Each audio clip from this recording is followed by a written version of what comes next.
Hey everyone, today we'll show you how to enable PayPal in your Shopify store. Adding PayPal gives customers a fast and secure way to pay, which can help increase conversions.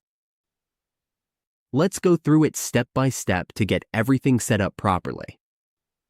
From your Shopify dashboard, go to Settings. You'll find it in the lower left corner of the screen. Once you're there, click on Payments, then click on PayPal. Next, we need to complete the setup. Just follow the on-screen steps to finish the process.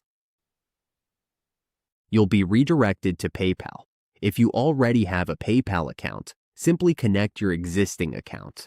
If you're setting up a new PayPal account, you'll need to go through the setup process. If you don't have a PayPal account yet, you'll need to create a business account. You'll also need a credit card to proceed.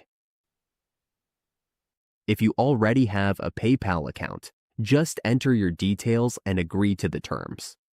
After that, go ahead and connect your PayPal account to Shopify. That's it. PayPal is now connected to your Shopify store. That's how we enable PayPal in Shopify. Adding PayPal makes checkout easier and more convenient for your customers.